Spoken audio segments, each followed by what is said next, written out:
Avant que la vidéo commence, je voulais vous montrer quelque chose. Ce meuble-là qui est en arrière-plan, c'est toute la collection des Blu-ray que j'ai fait dédicacer en convention, principalement par des comédiens de doublage, mais pas que.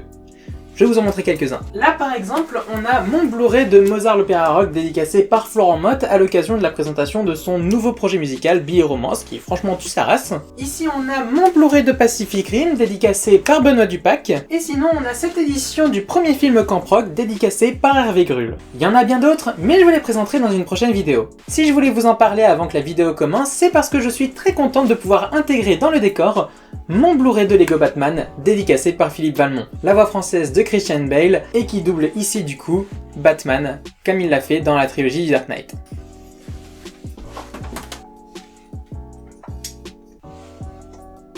Et ben voilà, ça rend pas trop mal comme ça. Allez, place à l'épisode. Bonjour à tous, je suis Nightmare et bienvenue dans ce premier épisode de Chasse à l'animation. Je sais pas vous, mais moi je suis extrêmement excité. Dans cet épisode, je vais donc vous parler des 5 premiers films d'animation que j'ai pu me procurer et regarder, et on va débriefer un petit peu dessus, lesquels j'ai appréciés plus que les autres, lesquels j'ai moins appréciés. Et avant de commencer, j'avais envie de vous parler d'un petit truc que je vais rajouter à cette émission, une tier list. En effet, je me suis dit que ça serait intéressant de classer un petit peu les films, et au lieu de leur donner une note, ce qui n'est pas véritablement très parlant, je me suis dit que classer les films parmi différentes catégories serait plus intéressant. Petite présentation rapide, de la pire catégorie à la meilleure, il y aura d'abord la catégorie des je ne recommande pas. Tout simplement la catégorie des films tellement mauvais que même moi, très grande cliente d'animation, je n'ai pas vu assez de qualité pour dire vous pouvez y aller, c'est du tout bon, ou au moins c'est passable. J'espère que cette catégorie ne sera pas vraiment remplie. Ensuite, nous avons la catégorie des mais. C'est des films pas ouf, la catégorie des films qui atteignent péniblement la moyenne, mais dans lesquels j'ai quand même pu déceler 2-3 petites idées, des petits détails quand même, ou des idées un petit peu globales, qui permettront de sauver le film. Ensuite, une catégorie un petit peu particulière, la catégorie des intéressants mais pas transcendants.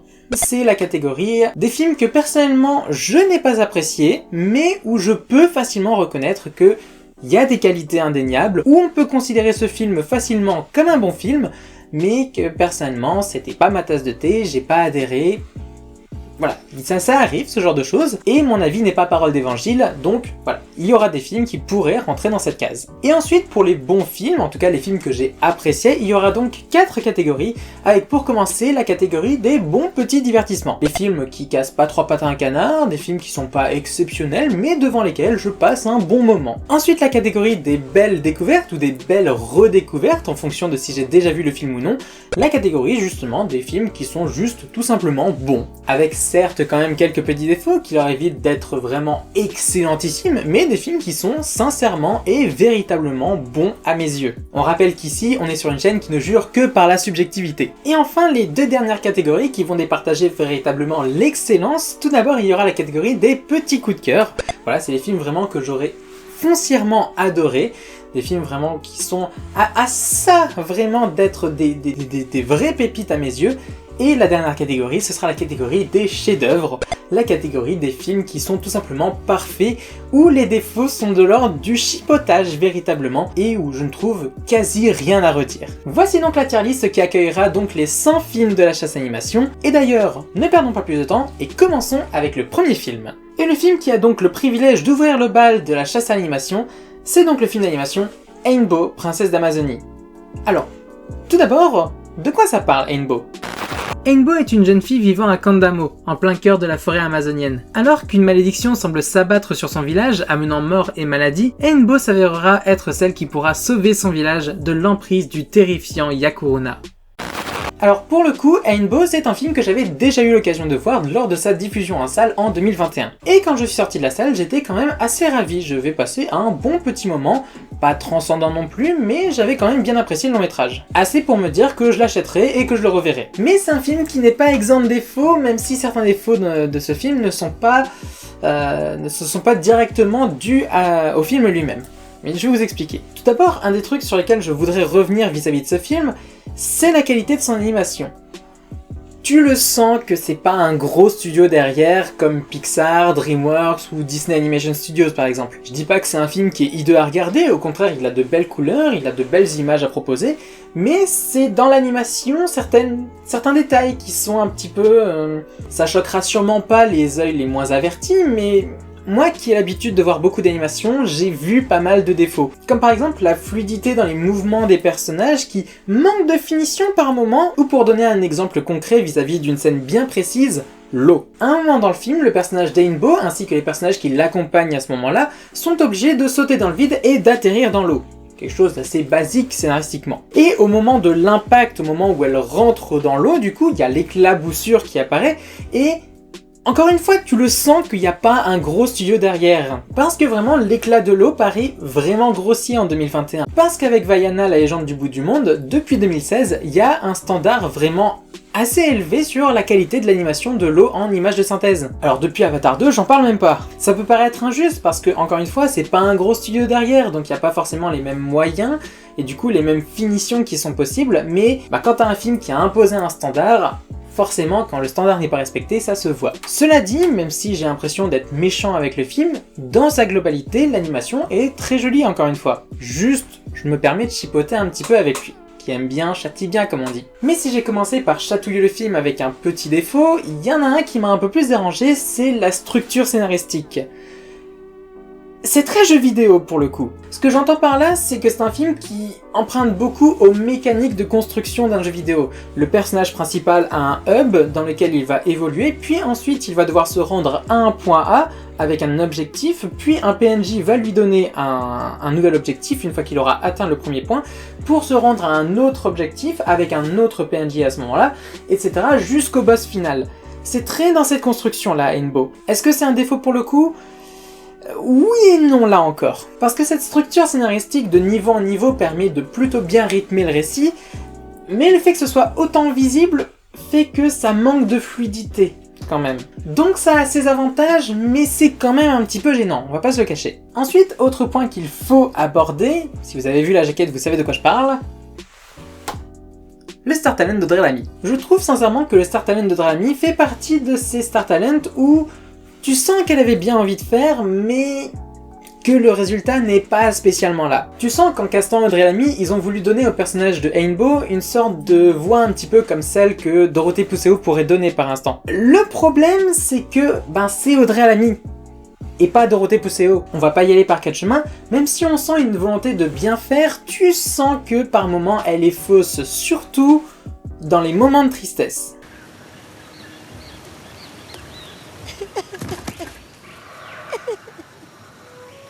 Maintenant j'ai perdu Kuni et je saurai plus jamais rien sur ma mère. Bref, on n'est pas sur une excellente surprise, on n'est pas non plus sur une catastrophe, et on n'est pas non plus sur un personnage qui est tordu comme Jamel Debbouze pourrait le faire, ou Denis Brognard. On est sur un Star Talent qui aurait pu être mieux, mais qui s'en sort pas trop mal. Ce qui honnêtement est déjà pas mal pour un Star Talent. Oui, je me rends à l'évidence. Bon, jusque-là, j'ai pas l'impression d'avoir été très tendre avec le film, alors parlons un petit peu du sujet principal du film, l'écologie. L'écologie, c'est un peu devenu le sujet cliché des films d'animation peu inspirés, parce que quand tu veux faire un film d'animation mais que t'es pas inspiré, il n'y a que deux possibilités qui s'offrent à toi, c'est pas bien de mentir ou c'est pas bien de polluer. Mais Ainbo, pour le coup, n'est pas tombé dans cet écueil. Des bons films qui traitent d'écologie, il y en a beaucoup, Wall-E pour ne serait-ce que citer l'un des meilleurs. Et si Ainbo réussit à être un bon film qui traite d'écologie, même s'il est loin d'être le plus subtil, c'est parce qu'en parallèle, il traite aussi d'autres sujets, la spiritualité, le deuil ou encore les comportements toxiques. Donc petit bilan sur ce film. Une jolie animation, mais clairement perfectible, une construction scénaristique qui a ses avantages et ses inconvénients, un Star Talent qui essaye de bien faire mais qui par moments échoue, et des thèmes vraiment intéressants même si parfois ils ne sont pas traités de la manière la plus subtile qui soit. Tout ça fait que Ainbo Princesse d'Amazonie serait pour moi un film que je pourrais classer dans la catégorie des bons petits divertissements. Sincèrement, j'ai passé un bon moment, j'ai un peu l'impression d'avoir été méchante, mais en vrai, je l'ai bien aimé ce film. Je l'ai bien aimé, j'ai bien aimé le découvrir au cinéma, j'ai bien aimé le revoir pour cette vidéo. Et ça fait partie de ces films où j'aurais tendance à le regarder si j'ai envie de regarder un truc pas très prise de tête, pas très complexe, pas très incroyable. Parce que par moments, un film qui est juste sympa, Ben ça fait parfaitement le café, et pour moi, Rainbow remplit parfaitement cette fonction. Passons au deuxième film maintenant, et pas des moindres, puisque pour le coup, il s'agit de Batman contre le fantôme masqué. Là encore pour commencer, petit résumé. Une série de crimes visant les mafieux s'abat sur Gotham City. Pour combattre son nouvel ennemi, le fantôme masqué, Batman va devoir fouiller dans les parts les plus sombres de son passé. Batman contre le fantôme masqué, c'est donc le premier des deux films qui sont liés à l'excellente série d'animation Batman des années 90. Le deuxième film étant Batman et Mr. Freeze Sub-Zero, que j'avais déjà vu, et que je ne saurais vous résumer autrement qu'en étant la version sérieuse de Batman et Robin. Non, sérieusement, voyez-le, il est génial. Et si j'ai mis autant de temps à acheter Batman contre le fantôme masqué, c'est à cause d'une anecdote un peu rigolote. Non, en fait, c'est pas du tout drôle. En gros, quand il est sorti en Blu-ray, il y a eu un mini scandale car Warner, ces putains de champions, ont mis sur la piste VF la version québécoise. Mais rassurez-vous, depuis, le problème a été corrigé et c'est bien la piste VF qu'il y a sur la galette que j'ai pu me procurer. Et autant vous dire que j'ai été très curieuse car Batman contre le fantôme masqué a juste un petit peu la réputation d'être l'un des meilleurs films d'animation Batman. Voire l'un des meilleurs films Batman tout court. Et après visionnage, autant vous dire que... ouais, c'est clairement injustifié. Clairement, ce film est une petite pépite qui mériterait clairement qu'on la remette sur le devant de la scène. Parce que c'est bien gentil de parler du Batman de Burton, du Dark Knight de Nolan et du The Batman de Matt Reeves, hein. Mais il y a d'autres chefs-d'œuvre autour de Batman, dont Batman contre le fantôme masqué. En plus, le Batman de Burton et le Dark Knight de Nolan, je préfère Batman le défi et Batman Begins, hein. Je vais tellement me faire allumer pour celle-là. C'est vrai en plus, je préfère Batman Begins et Batman le défi. Bah, si c'est le cas, tu vas pas... L'histoire de ce film est tout bonnement excellente. Il y a absolument rien qui est en trop, il y a absolument rien qui n'est pas à sa place. Tout est parfaitement aligné pour avoir un film absolument parfait. Même quand le film s'autorise un petit peu de fanservice, genre faire venir le Joker dans un film où il y avait déjà un antagoniste, le fameux fantôme masqué, c'est jamais gratuit. Il y a une astuce plutôt intéressante et assez osée vis-à-vis du personnage de Joker pour l'intégrer à cette histoire, et franchement c'est plutôt cool. Ce que j'aime avec ce film, c'est qu'il a osé quelque chose vis-à-vis du personnage de Batman qui n'a jamais été fait ailleurs, que ce soit en film ou en jeu vidéo. Je vais être obligé de spoiler une scène majeure, donc si jamais vous voulez découvrir le film par vous-même, petit timecode. Alors que Batman est suspecté d'être l'auteur des crimes commis par le fantôme masqué, il s'engage dans une course-poursuite avec la police, jusqu'au moment où il se fait cerner dans un immeuble en ruine. Alors qu'il est dos au mur et qu'il semble littéralement être coincé par la police, il trouve l'idée assez osée de se démasquer pour utiliser sa cape comme un leurre. Ce qui est ingénieux, ça fonctionne, mais du coup, il y a toute une scène de tension où tu vois Bruce Wayne en costume de Batman en train de fuir absolument tout parce que il a un visage découvert. Et c'est une idée tellement géniale que je ne comprends pas pourquoi elle n'a jamais été réutilisée. Ne serait-ce qu'une seule fois. Ni dans les films, ni dans les jeux. Dans les comics, je sais pas, j'en lis pas. Mais c'est une idée qui est juste brillante pour décupler les enjeux. Après, il y a beaucoup d'autres qualités dans ce film, mais celle qui me saute le plus aux yeux, ou plutôt aux oreilles, c'est la qualité de la musique. Bordel de merde, c'est quoi? C'est banger! Je veux dire, regardez cette scène d'intro.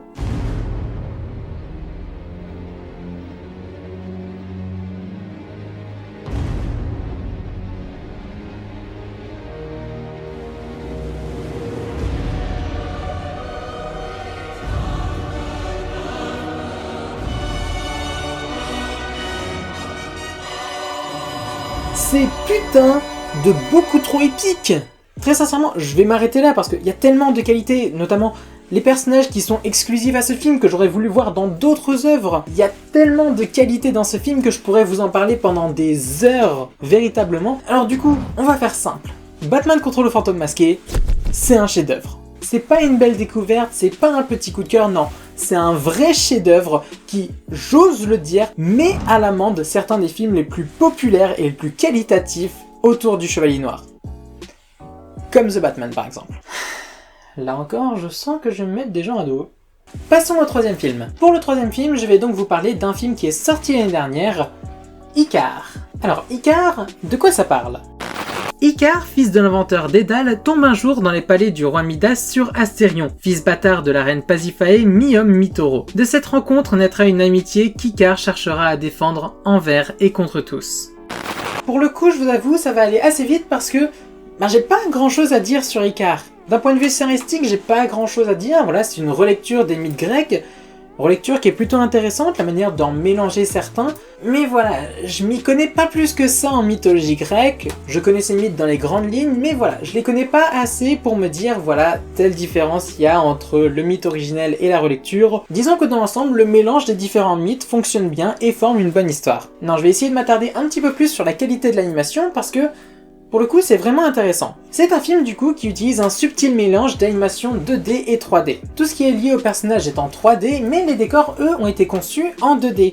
Pas comme si on avait utilisé du cel shading. On y revient encore et toujours. Non, franchement, le rendu est assez harmonieux, assez singulier aussi, parce que c'est pas quelque chose qu'on voit tous les jours, et pourtant c'est vachement beau, je trouve. Et le film s'offre même aussi quelques moments de bravoure d'un point de vue animation aussi, avec tout un passage entièrement crayonné, avec des traits blancs sur fond noir, du plus bel effet, et ça joue avec le fait que dans le film, le personnage se déplace dans l'obscurité, et du coup, ça s'offre des petits moments un peu surréalistes, un peu fantastiques, parce que du coup, ça joue avec ce que le personnage ne peut pas voir, et franchement, je crois que c'est le moment le plus fort du film, un vrai moment de bravoure, d'un point de vue technique, d'un point de vue artistique, même si tout le reste est vraiment très beau et qu'il y a des très belles scènes, des moments assez forts, des moments assez poignants, des moments assez durs, et que la fin... c'est une relecture des mythes grecs, hein. On est très loin du happy end. Non, voilà, j'ai pas grand chose à dire de plus, hein. C'est un film qui, je trouve, parle de lui-même, c'est une très belle histoire, très belle, très mature, très forte, et je n'hésiterai pas à classer ce film dans la catégorie Belle Redécouverte. Passons à l'avant-dernier film de cette vidéo, et pour le coup, c'est le premier film à ne pas faire partie de la liste que je vous ai présentée dans l'épisode 0. Et pour le coup, ce film, c'est La Tortue Rouge. Alors, La Tortue Rouge, de quoi ça parle ? Un homme se réveille après avoir échoué sur une plage, et alors qu'il essaye à maintes reprises de quitter cette île, une tortue rouge détruit chacune de ses embarcations. Mais pourquoi ? Que lui veut-elle exactement ? Alors, avant de commencer à parler du film, je vais d'abord répondre à la question de pourquoi j'ai accordé à La Tortue Rouge une des 10 places qu'il restait dans la chasse à l'animation. Et la réponse risque de vous décevoir parce que... tout simplement, je l'ai eu en coffret avec un autre film. Ah, je vous l'ai dit, c'était décevant. Ouais, j'espère que je vais pas créer les 9 places qui restent de la même manière, parce que sinon... Alors, pour commencer à vous parler de La Tortue Rouge, il y a un point qu'il faut absolument que je précise, c'est une coproduction Ghibli. Je répète pour les 2-3 qui n'auraient entendu que d'une oreille, c'est une coproduction Ghibli. Voilà, maintenant j'ai l'attention de tous les fans de Mon Voisin Totoro et du Voyage de Chihiro. Non, c'est méchant, je peux pas dire ça. Il y a aussi les fans du Château Ambulant. Donc forcément, qui dit coproduction Ghibli, dit forcément direction artistique de qualité. Et pour le coup, c'est vrai, la direction artistique de La Tortue Rouge est absolument merveilleuse et l'animation est splendide. Mais... bon, mettons les pieds dans le plat tout de suite, La Tortue Rouge, c'est un film muet. Et je vous avoue que de par expérience, les films d'animation muets, contemplatifs, qui laissent énormément de place à l'interprétation plus qu'au concret, c'est pas quelque chose qui me branche particulièrement. Je dis pas que je déteste, mais c'est ironiquement des films qui ont du mal à me parler personnellement. C'est parce que c'est des films muets en fait. Laisse tomber. D'ailleurs l'année dernière j'ai découvert un autre film d'animation muet qui était là encore très porté sur l'interprétation de ces images, et ce film c'était Ailleurs. Si jamais vous aimez La Tortue Rouge, vous aimerez peut-être aussi ce film. Film qui en soi est une énorme prouesse technique vu que celui-ci est l'œuvre d'une seule et unique personne. Mais bon, revenons à La Tortue Rouge. Donc ouais, ce genre de film c'est pas forcément ma tasse de thé, et du coup j'y décèle beaucoup de longueur, malgré la faible durée du métrage. Et comme je vous l'ai dit, c'est un film qui est très porté sur l'interprétation, il n'y a pas de réponse concrète de à quoi correspond la fin du film. Et du coup j'en ai discuté, j'en ai débattu avec ma chérie, on a lu des théories ensemble, et de toutes les réponses qu'on a pu envisager ou collecter, ou toutes les théories qui étaient possibles et envisageables sur la finalité de ce métrage, aucune ne m'a pleinement satisfaite. Pour le coup, je vais pas rentrer dans les détails parce que ce serait spoilé et j'ai pas envie que la vidéo dure 2 heures pour le coup, mais l'hypothèse la plus positive qui soit qu'on a pu envisager vis-à-vis de ce film, c'est complètement déprimant, ça n'aide pas à apprécier le film.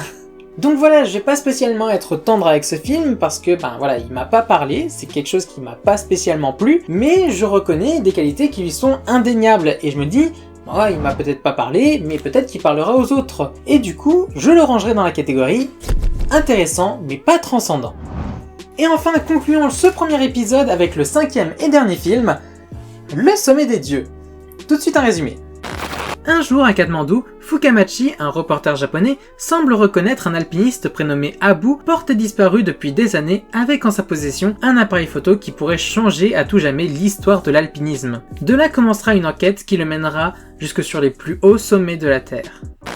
Donc voilà, si jamais vous vous posez la question, c'était avec ce film-là que j'ai eu la Tortue Rouge en coffret. Alors, Le Sommet des Dieux, c'était vraiment LE film d'animation qui, en 2021, avait fait sensation auprès de la sphère cinéphile. C'est bien simple, pour 2021, il y avait ce film-là et pas un autre. De la même manière qu'en 2022, il y a eu plus ou moins Le Chapeau T2, et c'est tout.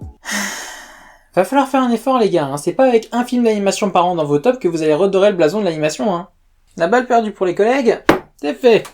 Personnellement, je n'ai pas eu l'occasion de le découvrir en salle, mais tout l'engouement autour de ce dernier m'a forcément donné envie de le découvrir. Et quand je me suis rendu compte de sa thématique principale, j'ai quand même eu très peur, je vous le cache pas. Parce que Le Sommet des Dieux, ça traite de l'une des thématiques que je déteste le plus dans le cinéma, l'artiste qui se dévoue corps et âme à son art. Pas pour rien que Black Swan fait partie des films que je déteste le plus au monde, hein. Et que j'ai une aversion particulière pour le cinéma d'Aronofsky, hein. Mais pour le coup, je trouve que ça passe. Probablement parce que toute l'obsession du personnage d'Abu envers l'alpinisme et l'escalade est traitée à travers les yeux d'un autre personnage, et du coup ça crée une distance supplémentaire avec l'artiste, ou plutôt avec le sportif dans le cas présent. Au lieu de suivre l'artiste en train de s'enfoncer, on retrace son histoire à travers les yeux d'un journaliste, et ça fait que c'est un peu plus digeste en ce qui me concerne. Et ça fait que tout ce qui aurait pu me dégoûter de ce film passe quand même plutôt bien, je trouve. Et c'est un film qui est ultra efficace, là encore. Il y a des scènes véritablement où j'ai ressenti la peine, où j'ai ressenti le froid, où j'ai ressenti la détresse, la terreur. C'est un film qui est extrêmement dur, il y a des scènes qui sont extrêmement graphiques dans ce film, et il y a probablement l'une des scènes les plus cauchemardesques que j'ai pu voir récemment dans un film d'animation. C'était très intense, je vous le cache pas. J'en bégaye tellement en y repensant, je suis pas bien. C'est un film qui est extrêmement mature, c'est un film qui est extrêmement dur à regarder. Là encore, c'est pas quelque chose à mettre devant tous les yeux, je pense. Mais je trouve que c'est une expérience qui vaut le coup. Eh ben dis donc, si un jour on m'avait dit que je recommanderais un film de ce genre, j'aurais pas cru. Non, franchement, Le Sommet des Dieux, c'était une très belle découverte. Après, est-ce que ce film c'est l'exception qui confirme la règle vis-à-vis de cette thématique, ou est-ce que c'est le film qui sera le déclic et qui me fera enfin apprécier cette thématique ? Seul l'avenir nous le dira. J'aurais tendance à dire que vu la qualité du film, c'est un film qui est potentiellement éligible à la catégorie chef-d'œuvre, mais je pense qu'il y a un effet quand même biais de récence pour le coup, et voilà, la thématique me répulse un petit peu, me gêne un petit peu, et du coup c'est pas forcément un film que j'aurais tendance à choisir directement parmi tant d'autres. Du coup je vais me contenter de le mettre dans la catégorie belle découverte. À voir si l'avenir, un second visionnage ou quelque chose du genre me permettra d'effectivement le considérer comme un chef-d'œuvre, ou si juste ça restera un très bon film, une très belle découverte en ce qui me concerne. Et voilà, ce premier épisode de Chasse Animation touche à sa fin, j'espère qu'il vous a plu. Concluons cet épisode en jetant un petit coup d'œil à la tier list, et on peut le voir, le bilan est quand même assez positif.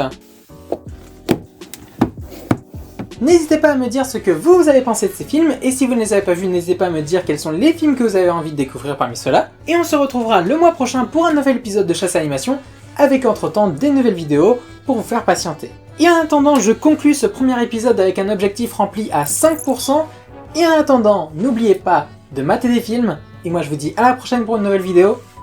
Salut!